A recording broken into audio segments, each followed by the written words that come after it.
আসসালামু আলাইকুম। শাহেরা agro farm and হ্যাচারির পক্ষ থেকে সবাইকে শুভেচ্ছা ও অভিনন্দন। এই শীতের মধ্যে চীনা হাঁসকে কীভাবে সুস্থ রাখবেন এই বিষয়ে বিস্তারিত আলোচনা করব। ভিডিওটি আপনারা শেষ পর্যন্ত দেখলে অনেক কিছু শিখতে পারবেন। প্রিয় খামারি ভাই বোনেরা এবং যারা অল্প করে চীনা হাঁস পালন করেন, আপনারা এই শীতের মধ্যে চীনা হাঁসকে কীভাবে সুস্থ রাখবেন। চীনা হাঁস সুস্থ করার 4টি উপায় আপনাদেরকে বলবো আমার অভিজ্ঞতা থেকে। আপনারা ধৈর্য সহকারে ভিডিওটি শুনুন। 1 নাম্বার উপায় হচ্ছে আপনাদের চীনা হাঁসের বাচ্চা যখন ফুটান অথবা বাজার থেকে কিনে আনেন, ছোটো থেকে বড় করেন, এই বাচ্চাগুলিকে ভ্যাকসিন করবেন। আপনাদের উপজেলা পশু হাসপাতাল থেকে ভ্যাকসিন সংগ্রহ করে ভ্যাকসিন করবেন।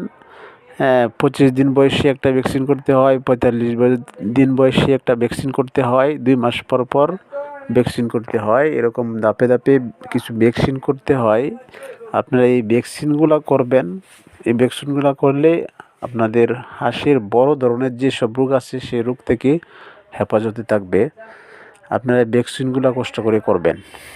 শুধু ভ্যাকসিনগুলো করলেই হবে না, আরও যে কাজটা করতে হবে, দ্বিতীয়ত যে কাজটা করবেন, আপনারা প্রত্যেক মাসেই হাঁসগুলোকে অ্যান্টিবায়োটিক ওষুধ কিছু খাওয়াই দিবেন। 15 থেকে 20 দিন পরে পরে আপনারা হাঁসকে ঠান্ডার ওষুধ খাওয়াই দিবেন। আরেকটি ওষুধ খাওয়াবেন পায়খানাজনিত সমস্যায় যেসব রোগ রয়েছে, সে আরেকটা এরকম একটা ওষুধ খাওয়াই দিবেন। মূলত এই 2টি রোগই বেশি হয়, আরও অন্যান্য রোগ অনেক হয়, তারপরে এই 2টি রোগ হাঁসের বেশি হয়। তাই আপনারা প্রত্যেক 15 দিন পর 15 থেকে 20 দিন পর পর আপনারা এই 2টি রোগের ওষুধ খাওয়াই দিবেন। প্রত্যেক মাসেই 4 থেকে 5 দিন খাওয়াই দিবেন।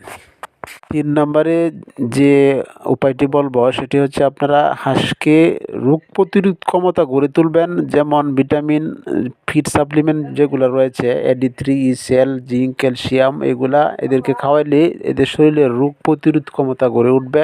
তাই আপনারা এইগুলা প্রত্যেক মাসে 4 থেকে 5 দিন খাওয়াই দিবেন।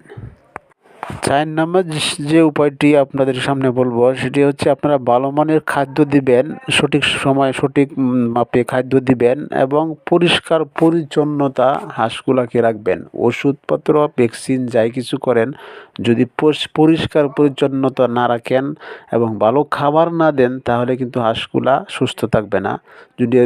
যদি ভিডিওটি ভালো লাগে, ভিডিওতে একটি লাইক দিবেন। আসসালামু আলাইকুম।